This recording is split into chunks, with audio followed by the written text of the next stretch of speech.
नमस्कार, मैं अंजना और आप देख रहे हैं न्यूज 24 फर्स्ट एक्सप्रेस। तो आइए शुरुआत करते हैं आज की कुछ बड़ी खबरों के साथ।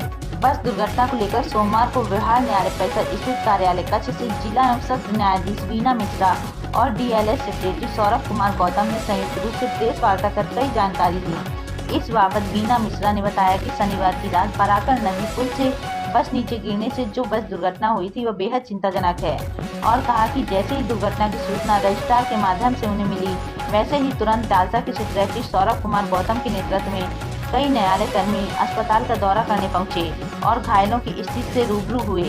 साथ ही सिविल सर्जन को उचित इलाज हेतु निर्देशित किया गया। उन्होंने बताया कि बस दुर्घटना में मृतक के परिजनों और घायलों द्वारा क्लेम केस फाइल करने में न्यायालय पूरी तरह से सहयोग करेगी। साथ ही न्यायालय की ओर से जो भी मदद की आवश्यकता पड़ेगी उसे यथासंभव करने का प्रयास किया जाएगा। डालसा सचिव सौरभ कुमार गौतम ने बताया कि दुर्घटना के बाद हमने न्यायालय की टीम के साथ अस्पताल पहुंचकर घायलों से मुलाकात कर उनसे पता पूछकर कई घायलों के परिजनों को जानकारी दी। उन्होंने कहा कि कल भी सदर अस्पताल और नवजीवन नर्सिंग होम में घायल बस सवार यात्रियों की स्थिति से रूबरू हुए। उन्होंने कहा कि 3 यात्रियों की मृत्यु सदर अस्पताल पहुंचने के पहले ही हो चुकी थी। वहीं एक युवक की मृत्यु नवजीवन नर्सिंग होम में इलाज के दौरान हो गई। उन्होंने बताया कि मृतक परिजनों और घायलों का हर संभव मदद के लिए न्यायालय पूरी तरह से कर्तव्यबद्ध है। उन्होंने कहा कि एक टीम भी गठित की गई है जो घायल गरीब लोगों की जाँच करेगी, जिसके बाद फाइल भेजी जाएगी और निर्देश आने के बाद घायलों को कुछ मुआवजा भी दिया जाएगा। न्यूज 24 फर्स्ट एक्सप्रेस से अजय चौरसिया की खास रिपोर्ट। हम लोगों ने तुरंत डीएलएसए सेक्रेटरी को खबर किया। डीएलएसए सेक्रेटरी और मैं, रजिस्ट्रार साहब, न्यायालय के कुछ स्टाफ लोग जा कर के हॉस्पिटल में हम लोगों ने विज़िट किया और विक्टिम्स की हालत देखी और उन लोगों जिन लोगों को के नाम पता का उनके रिलेटिव्स के बारे में जानकारी नहीं मिल पा रही थी, उनके बारे में हमारे सेक्रेटरी साहब ने पीएलबी के माध्यम से उनको सूचित करवाया और सीएस साहब को भी डायरेक्शन दिया कि इनकी देखभाल ठीक हो और समुचित इलाज हो।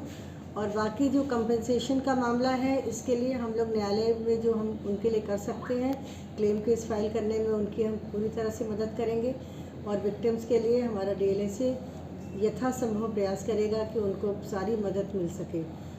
अभी तक जो सूचना मिली है कि 4 लोगों का निधन हुआ है इस दुर्घटना में और बाकी जो हैं उनका इलाजरत थे वो, लेकिन अब करीब सब डिस्चार्ज हो चुके हैं। तो सीएस साहब की तरफ से ये सूचना आई है कि अब कोई परेशान होने की बात नहीं है, बाकी अभी कोई इलाजरत नहीं है और आज 7 तारीख तक सब डिस्चार्ज हो जाएंगे। बाकी जितनी उन लोगों को जो सुविधाएं दिलवानी है डीएलएसए को सरकार की तरफ से या डीएलएसए की तरफ से, वो उसके लिए हम कटिबद्ध हैं और तत्पर रहेंगे। बाकी मैम, ये जो सूचना है कि स्कूटी के नंबर पर बस चल रही थी, तो क्या इसके लिए परिवहन विभाग दोषी नहीं है? इंश्योरेंस भी फेल था। इसको अभी मुझे लगता है कि इन्वेस्टिगेशन का विषय है। मुझे पता चला कि कल ही एफआईआर लॉन्च हुई है, तो पुलिस को अपना काम करने दिया जाए। हम लोगों को जानकारी अभी ज़्यादा जानकारी नहीं है, सिवाय इसके कि बस किस तरह से बैरियर तोड़ते हुए नदी में गिर गई।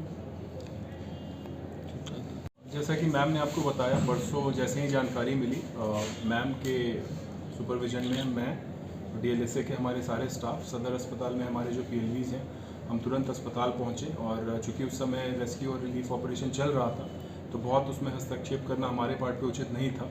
हमने जो भी वहाँ तैयारियाँ थी उसका जायज़ा लिया और पाया कि जो फर्स्ट एड है उनको दिया जा रहा है। कुछ बहुत ही गंभीर स्थिति में आए थे लोग, ज़्यादातर लोगों को मतलब मामूली चोट आई थी और 3 को वहाँ पे मतलब जब तक आए तब तक वो मृतक घोषित हो चुके, दे वर ब्रॉट डेड, और एक का इलाज के क्रम में निधन हुआ था।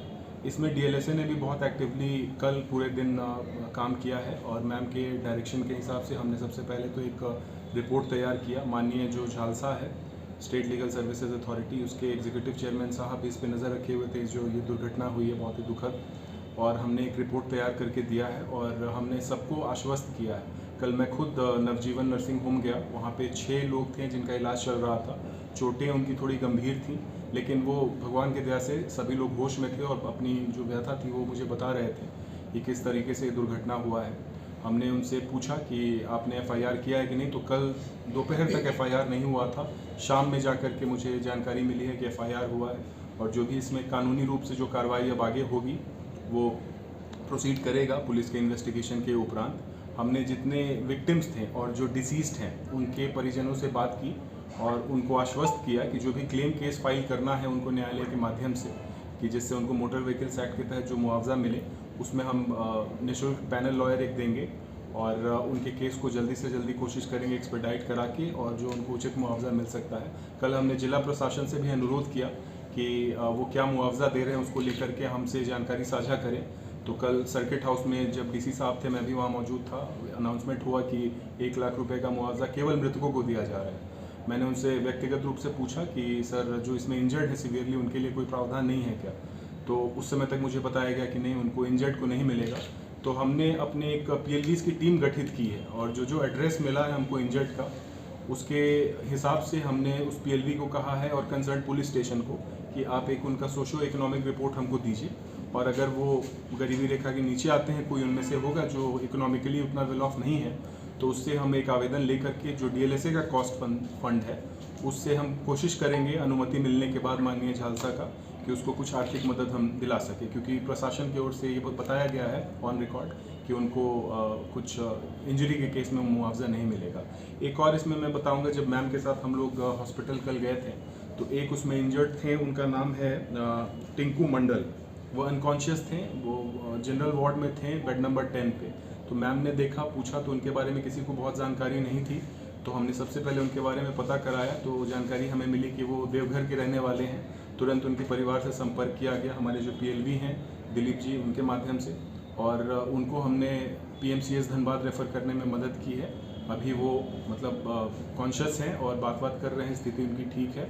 और ये बताते हुए मुझे प्रसन्नता हो रही है कि जो लोग नवजीवन में एडमिट थे उनमें से ज़्यादातर लोग डिस्चार्ज वहाँ से हो चुके हैं और उनके लिए हमारी शुभकामनाएं हैं और उनके उज्जवल भविष्य के लिए हम कामना करते हैं। और जो दुर्घटना हुआ बहुत ही दुखद था। हम अपने स्तर से पूरा प्रयास करेंगे, जो भी गवर्नमेंट का स्कीम्स है उसके लिए भी अनुशंसा करें जिला प्रशासन को कि इनको अगर उस कैटेगरी में फॉल करते हों कोई इंजर्ड तो वो मुहैया कराई जाए सरकार के द्वारा। धन्यवाद।